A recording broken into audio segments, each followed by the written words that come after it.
back to WCS Korea. This is the Challenger League. Of course, the third and final round. We already had Effort advancing back up to Codes, where most people argue he belongs, and pretty one-sided 2-0 we just saw. Yeah, I mean, we talked about already the statistics in the Zerg versus Zerg, and it just showed that Effort is the more accomplished player in this particular matchup, and he took it without any problems whatsoever. Now we're going into a different one, though. We have a Protoss versus Terran coming up. Reality is going up against Pigbaby. Yeah, Pigbaby, another Jin Air Green Wings player. Trying to think of an acronym for that. All I can come up was JAG-W. But that doesn't sound very good, so maybe just JAG is okay, because Green Wings put as one word there. But anyways, Pigbaby with a decent record actually in WCS, despite the fact that he does mostly all-ins whenever we get to see him. And I mean, the thing is, when he all-ins, he actually wins a lot of the time, so he's really good at it. Yeah, you do every now and then see him take like a fast third in PvZ and actually play a straight-up game.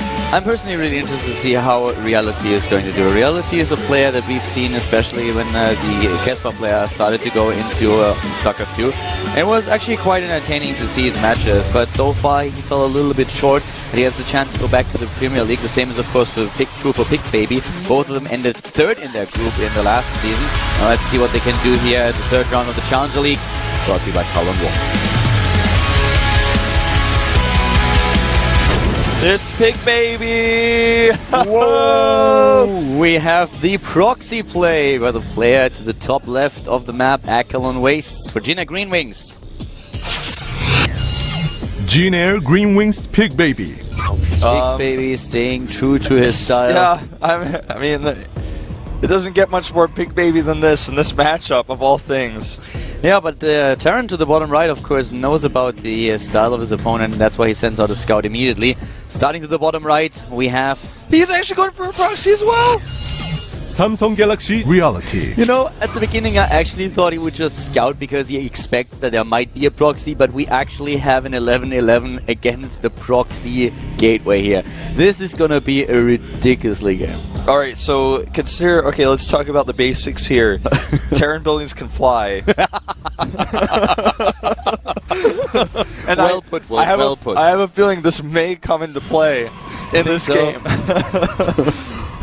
This may come into play. I'm no scientist, but yeah, we'll let statistics be statistics. For now, we're going to talk about that in game number 2, I expect, because the action is about to start here.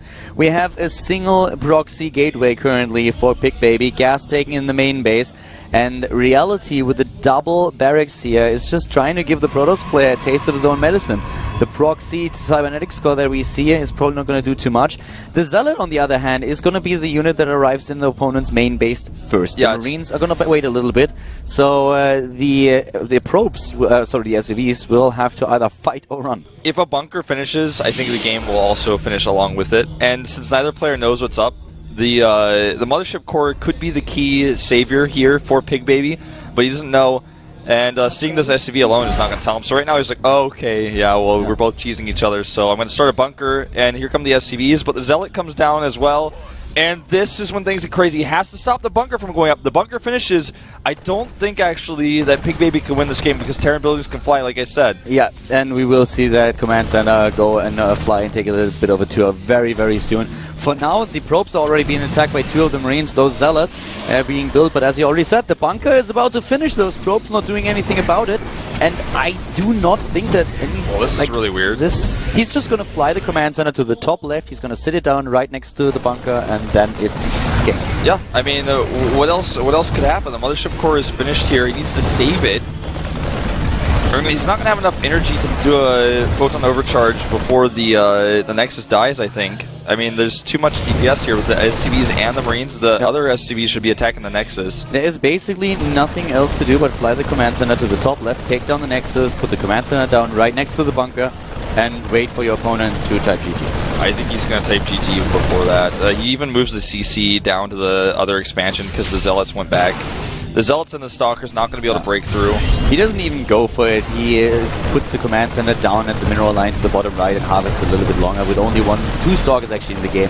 There's like not a lot that can happen here. It's a very safe position for Reality. Yeah, and I mean, He's got 2 buildings left over here. The gateway's still alive. He's got 2 probes, but I can't believe Pigbaby hasn't GG'd yet. I mean, what does he think's going to happen? He's not going to kill this. He's not going to kill the units in the bunker. I can promise you that. Like, I bet my life on it. There are even SCVs with minerals that can repair the bunker if need be. It's not like he has no option of repairing. Yeah. I mean, he's starting to work away at the hit points of the barracks, but I actually don't understand why he could doesn't just put lift the barracks, put the barracks next behind to his the bunker. Exactly, to the bunker. Like, why does he expose it? He's giving him false hope here. It's his way of BMing. He gets 1 more Marine out, but he's gonna lose one of the barracks absolutely unnecessarily. But the thing is, the funny thing is, like, you're so right. But at the same time, it doesn't even matter if he loses both barracks. He's never going to kill his Marines in the bunker. I mean, I don't think so. Am I crazy here? Does he actually have a chance against this bunker that has SCVs that can repair with mining at a second command center that's also building SCVs? He shouldn't. I mean, the Stalkers are faster than Marines and they have a little bit of a bigger range, so you could micro your heart out and try to make something happen. But the army supply is just going to increase for the Terran player, and the Protoss is going to be stuck at the 10 that he has. He does not prevent the supply depot from going up, so actually that's... He can just simply stand there and repair, harvest at the bottom. He's already building SCVs as is. Probe goes down. And yeah, that should be very soon be it. We have supply, we have Marines being produced. He's trying to catch those few units. There comes the Time Warp. This is where the time when he really wants to fight. First Zealot down, second Zealot is down. Second Time Warp Mothership goes Core down. is going to not die just yet. But those Stalkers are trapped and they will die, and this is going to be the end of the game. They don't have anywhere else to go. They can't run and kite anymore. Yeah, you can run, but you can't hide. Goodbye, Pigbaby. GG. GG and game. Game number 1 goes to reality. The double cheese happening here in the first game between the Terran and the Protoss. You know, that kind of game is like the type of game where, like, you just brushed your teeth and then you drink orange juice or something, and you're like, you drink that, you know, that taste in your mouth you get if you have a little bit of toothpaste residue.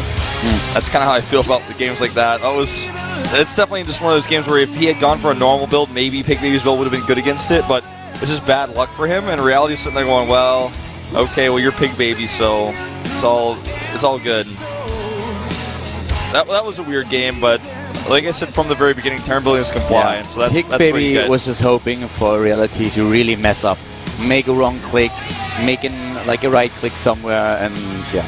The control on the Time Warps and the Stalkers was decent at first, and it looked like, you know, he's making a cool last stand for us, but even had he lost most of those Marines, some of them would have gotten in the bunker, and the mining to the bottom is still a problem. You can just lift the command center again and fly it. The best that Pigbaby could have hoped for was a draw, because he could never even kill the flying command center. A draw is the best thing that he could have hoped for. A flying building to the corner of the map would have forced out a draw, but of course, like, reality knows that this game was won.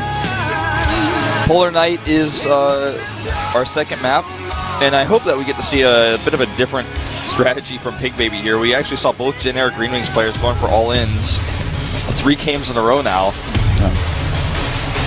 And we've been talking about the double cheese for so long, I'm really starved, and I'm craving a burger right now. But let's see what we have in game number 2 between Pigbaby and Reality here at the WCS Challenger League in Korea. Called on Wolf.